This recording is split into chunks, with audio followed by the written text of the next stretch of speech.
This is GM Word of the Week, and I'm Fiddleback. Man in the Moon. We here at the Word of the Week have to confess something. This podcast resides in a house of lies. Well, not really a house of lies. There's just one lie. So it might be more apt to say the house in which this podcast resides is built on a foundation of one lie. But that's hardly poetic. And we know what you're thinking. You're thinking that this doesn't at all sound like a follow-up on the promise from the last episode about faces in the clouds and pareidolia and promises about gamblers and conspiracies and the moon. But don't worry. Those things are coming. We haven't forgotten. That's not the lie we're talking about. Nor are we talking about the occasional use of an idiomatic phrase instead of a single word in the title of our various episodes. We're talking about a different lie. One that we tell not just occasionally, not just frequently, but one that we tell in every single episode. But our excuse is that we're only human. And this lie is hardwired into our very brains. Every episode, we take a collection of random elements: myths, stories, scientific facts, historical accounts, bits of literature, snippets of pop culture, and we connect them all to a single concept inspired by our favorite hobby, fantasy role-playing games. And in so doing, we draw your attention to a complex web of interconnections between these things, a pattern of causes and effects, and thus we convince you that we are uncovering important narratives hidden beneath the surface of the seemingly random miasma that is the sum total of human knowledge. But there aren't any patterns. Not really. We just bounce from topic to topic, whatever strikes our fancy, really. And we're good at highlighting and describing things in just the right way to make it seem like we're sharing some secret narrative thread that we started pulling from the wool sweater of pop fantasy. We're good at it because it's a very human thing to be good at. And you believe it because it's a very human thing to believe. Last week, we talked about the human propensity towards pareidolia. That refers to the tendency of humans to see familiar shapes, especially faces, in random objects or assortments of objects. But we got terribly distracted with a bunch of seemingly related but ultimately random topics. So we didn't get to explain that pareidolia is actually a subphenomenon of something even more human. But to describe it, we first need to discuss schizophrenia. Now, schizophrenia is a serious mental disorder. The name comes from the Greek for divided or split mind. Schizophrenia is a serious mental disorder which distorts the way a person thinks or perceives the world around them. It does not refer to having multiple personalities, however. That is called dissociative identity disorder. Schizophrenia is a type of psychosis. It's a mental illness that prevents the sufferer from telling the difference between what is real and what is imagined. As such, it can be very serious. And the severity varies from person to person, and schizophrenia can be episodic and cyclical. Thus, some sufferers can live relatively normal lives between episodes of schizophrenia. However, in many individuals, the cycles can worsen over time. The symptoms are generally broken into three groups: positive, or things that happen as a result of schizophrenia; negative, or things that stop happening as a result; and cognitive, or things that affect the way the brain functions. Positive symptoms include hallucinations and delusions and erratic or uncontrolled movements. Negative symptoms include the loss of focus, withdrawal from the world, and emotionlessness. Cognitive symptoms can include the inability to make decisions, organize thoughts, or memory problems. It goes without saying that schizophrenia can be pretty brutal. Once upon a time, psychologists had three distinct types of schizophrenia. There was the paranoid type, which was typified by feelings of persecution. Then there was the disorganized type, which was typified by a confused and incoherent subject. And then there was the catatonic type, in which the subject becomes utterly withdrawn to the point of being immobile and uncommunicative. but psychologists started to recognize other forms of schizophrenia as well. So they added an undifferentiated type, which was basically none of the above. And then they added a residual type, which was some other type of schizophrenia in which the symptoms have become diminished or just gone altogether. And finally, they realized that it was better to just dispense with the types and treat each case individually based on its symptoms, since it really was a complex and varied illness. Now, schizophrenia has probably been with us since the dawn of time. The Egyptians, in their seminal work on mental and physical health, the Book of Hearts, described a number of symptoms typical of schizophrenia. But they really didn't understand which human parts did what, so they generally attributed schizophrenia as a disorder of the heart and uterus, probably being caused by human feces, poison, or demons. We should note that the Egyptians pretty much viewed the heart as the organ tied to emotions and thought and existence because it beats faster when you're in love or excited and because you die when your heart is removed. Which is a fairly good scientific conclusion for 5,000 years ago, so we won't fault them. But schizophrenia wasn't really identified as a distinct mental illness until 1887 by Dr. Emil Kraepelin.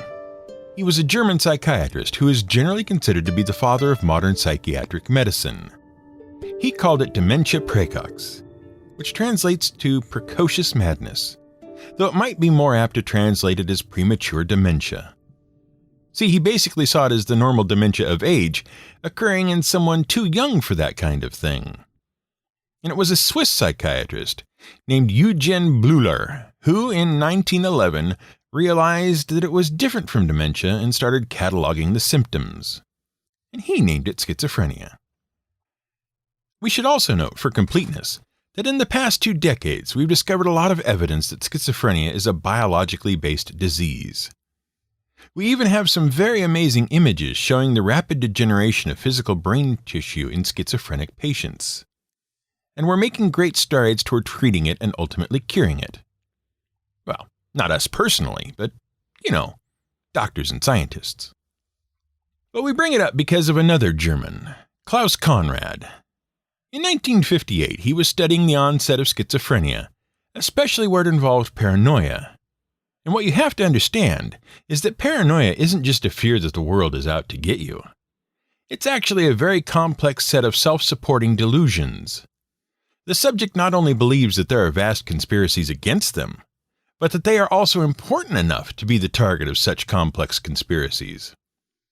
Over time, their brain builds very complex patterns of evidence that they are being targeted, and they gradually build up a framework of beliefs as to who is targeting them and for what reasons, and how everyone is involved in this massive framework of conspiracy.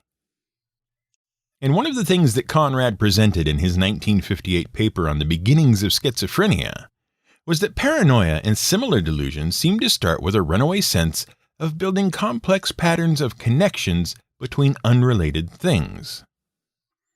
And he coined a term for it, apophenia. What does it mean? Well, that's tricky, because it has been suggested by some that the word was misspelled, either in translation or by Conrad himself. If it really is apophenia, it would be derived from the Greek apo, meaning away or from, and phanion, meaning to appear. So it might mean to appear from. But if it was originally supposed to be apophrenia, then it would mean to come away from the mind. Either way, Conrad was referring to a runaway sense of pattern recognition, to see patterns in things that aren't at all related, to draw connections between random things. He was describing it in terms of the early stages of paranoid schizophrenia, in which the mind starts to build connections and patterns out of the random minutiae of life. But the definition gradually expanded to describe a phenomenon that others had recognized ages ago. For example, David Hume, the philosopher, described the human tendency of human beings to project human qualities and patterns of behavior in everything around them. In his 1757 book, Natural History of Religion, he said, "We find human faces in the moon, armies in the clouds, and by a natural propensity, if not corrected by experience and reflection, ascribe malice and goodwill to everything that hurts or pleases us. Meanwhile, the term apophenia now describes the human tendency to see patterns and connections where there are none. And evolutionary biologists and psychologists don't see this as a bug, but as a feature. They suggest that as the human brain evolved, it was looking for connections between cause and effect. If something terrible happened and you survived it, you were more likely to keep surviving if you knew what caused the terrible thing to happen. And if something good happened, you were more likely to survive if you knew what caused the good thing to happen, so you could make it happen again. In fact, this trait is so useful that the human brain may have evolved to err on the side of seeing a connection. Because the consequences of seeing a connection where none exists are not nearly as bad as missing a connection that does exist. It comes down to the difference between what statisticians call type 1 and type 2 errors. Basically, imagine you have an idea about how something might work. For example, you suspect that the government is putting fluoride in the water to weaken your resistance to mind control signals. After all, you read about Project MK Ultra. You know how fluoride works. The easiest way to test an idea is try to prove the opposite idea. For example, you could test your water to see if it's free of fluoride. If it has no fluoride in it, you know your theory can't be true. That's called a null hypothesis. Now, if your water does have fluoride, that doesn't prove your theory is true. It means you need to test further null hypotheses. But let's not go crazy. Now, an experimental result might come out wrong. There's always a chance, for example, you test the water and misread the testing apparatus, or accidentally put your samples too close to your toothpaste and they get contaminated or something. So you might detect fluoride that isn't really in the water. Or you might miss fluoride that really is in your water. Statisticians call the first one, detecting something that isn't there, a type 1 error. It's also called a false positive because it leads you to reject the null hypothesis and therefore assume that your original idea hasn't been disproven. The other one, not detecting something that is there, that's a type 2 error, also called a false negative. Your brain evolved in a world where false negatives can kill you, but false positives probably won't kill you as much. And so it errs on the side of false positives. Thus, you tend to see patterns where none exist. Speaking of statistics, one example of apophenia at work is the so-called gambler's fallacy. This is the false belief that there is a pattern to the outcomes in some random event. For example, if you flip a coin 50 times and tails comes up every time, you might bet on heads because it's been so long since heads came up that one must be due, even though the odds are still no better or worse than 50-50.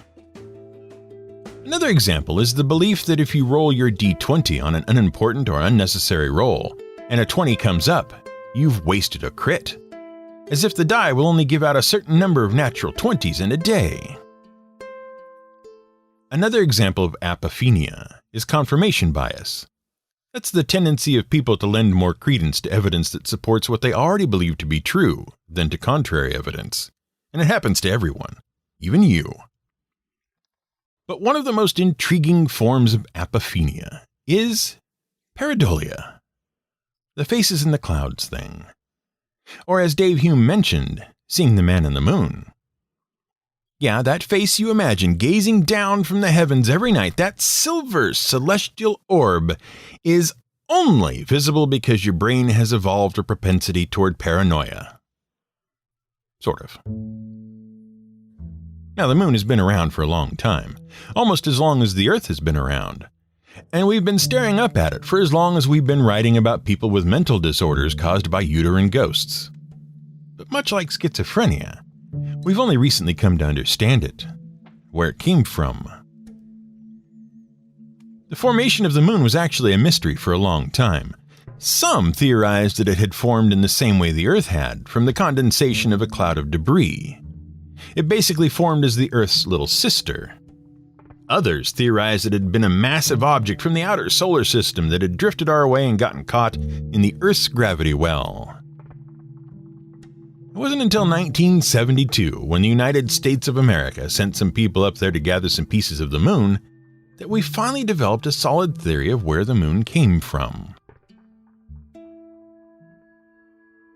When we got the moon rocks back from the Apollo moon mission, we made a few surprising discoveries. First, that the moon was slightly younger than the Earth. Second, it seemed to be made of the same rock as the Earth. Third, the moon had cooled from a molten blob of rock. And fourth, the moon was missing certain elements that were found in Earth rocks. And this kind of ruined everything. The moon couldn't be younger than the Earth if it formed at the same time. And it wouldn't be made of the same material as the Earth's surface if it came from somewhere else after the Earth formed. But the moon was also too old to be made out of the Earth's surface because the surface didn't form until 200 million years ago, and the moon was older than that.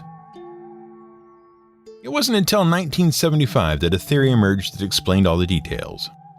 It was put forward by William Hartman and Donald Davis of the Planetary Science Institute in Tucson, Arizona. And it went like this. 4.8 billion years ago, the Earth formed.